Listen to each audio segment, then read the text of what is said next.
The English poet John Keats said, "Beauty is truth, truth, beauty." We're blessed with amazing natural beauty in Montana, as captured here by my ecologist husband, Dave, in Glacier Park. The science of yoga provides techniques for capturing the beauty and the truth within ourselves. It's an ancient, holistic system concerned with elevating and balancing every aspect of our being: the physical, the mental, the emotional, and the spiritual. The original intent of the physical aspect of yoga was to manifest a healthy body with good posture that could contribute to and not interfere with all the other goals of yoga. I'll share with you today insights gained from decades of practice and from mistakes that I and many others have made along the way. How many of you here have done or tried yoga? Quite a few. It's totally mainstream. It's generally encouraged as a healthy form of exercise. People get passionate about it, and their lives are transformed. It's often touted, you're ahead, in the media. I can turn it. It's often touted in the media as a panacea for almost every ailment. I've witnessed it shift from something that's feared to something that's revered. I've seen it grow from just a few systems of how to do the postures to a myriad of styles and approaches that can confuse the consumer. This yoga craze that has developed into a multi-billion-dollar industry is what prompted William Broad to write his book, The Science of Yoga. In it, he reveals the myths, the risks, the dangers, the rewards, and the benefits. Whether the endeavor is physical, financial, a relationship, a job, it's sensible to weigh the risks and rewards. When I started yoga as a child, it was innate. I just played around with different positions in my body and different breathing rhythms to notice the various ways that they made me feel, how it changed me. I just dove in head first. I didn't weigh anything. When I was told there was a name for what I was doing and there was a system that's ancient and sacred behind it, that's all she wrote.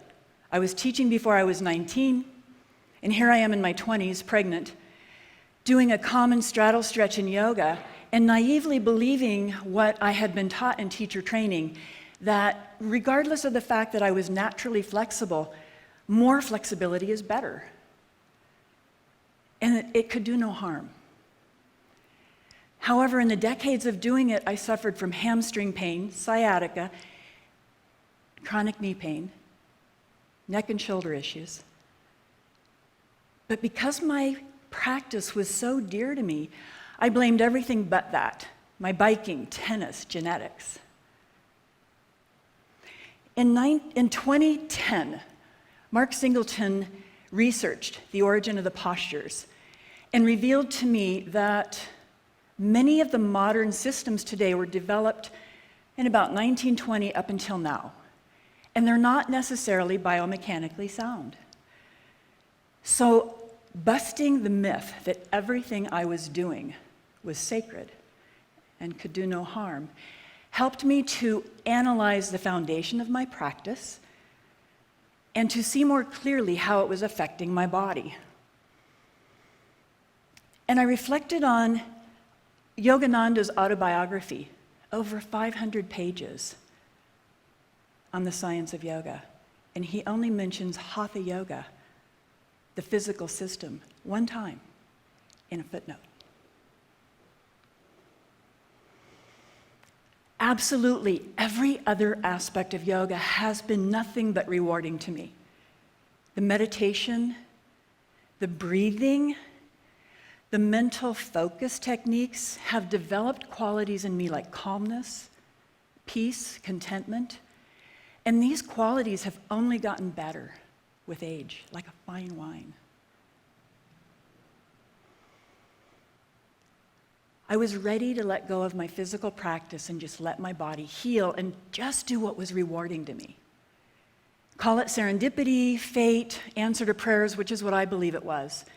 Meeting and working with Michelle Edwards, developer of Yoga Align, helped me understand how the poses I'd been doing had damaged my joints.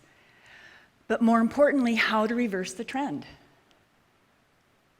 In the Yoga Align system, students get before and after photos. They not only feel in their body, they can see what it's like to be aligned. Michelle helped me understand how poses like this triangle that are linear go against the body's natural curved design, requiring stretching ligaments and tendons that are meant to be stable and can't be stretched. So making this functional and sustainable is now stabilizing the joints. She helped me see how common postures like this plank actually imprint a slouch, taking the lumbar curve out of the back, rolling the shoulders forward and bringing the head forward. Whereas if I do a modified version of it, in Esther Go-Kale's talk, TED Talk, she talked about having the tail behind us and maintaining the primal curves in our body. And it strengthens me more than the plank ever did.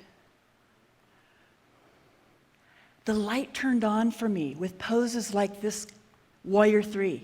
Impressive as it is, difficult as it is to achieve, it was pulling me apart at the seams.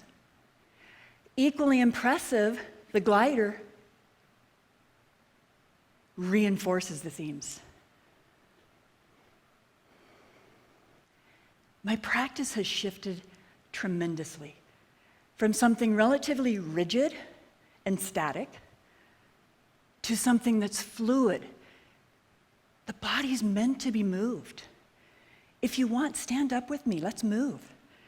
Our body's mostly water. Water moves. It's a problem if water is still. Our body's about 75% water. So now I integrate with these poses that are strengthening and stabilizing range of motion movement. If you don't want to stand up, just move your shoulders. Feel how good it feels to move. I also integrate bouncing a little bit. You can bounce in your chair if you don't want to stand up. It helps to increase circulation. Shaking, it helps to increase circulation. Self-massage, it helps to release tension in the myofascial tissue. And that myofascial tissue holds intelligence. It wraps around every bone, muscle, organ, gland in our body. And it gives us messages. Self-massage wakes it up.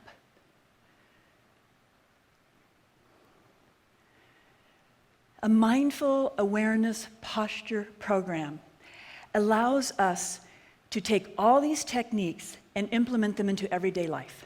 How we stand, how we walk, how we sit down and stand up again, instead of collapsing down and using furniture to stand up. How we bend to pick things up. We can use the core muscles and maintain good alignment, good posture, strong core in everything we do. The rewards now for me are even physical. I'm pain-free. The risks are minimal. It's an honor to be among revolutionary thinkers, movers, and shakers who are bringing in a new model of efficient, functional, sustainable practices for being fit and aligned. This power posture, you can do it sitting. It feels so good. Amy Cuddy, in her famous TED Talk, told us how this builds confidence. This actually changes hormones. It lifts the mood.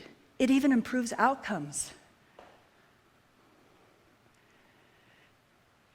It's so easy to shift from a sedentary life where the breathing and the posture is poor.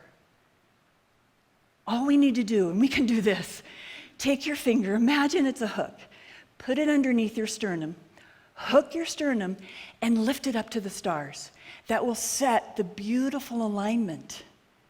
And then we can do this. Pretend you're breathing in through a straw. Sip your breath in. And when you exhale, whisper the word key and smile.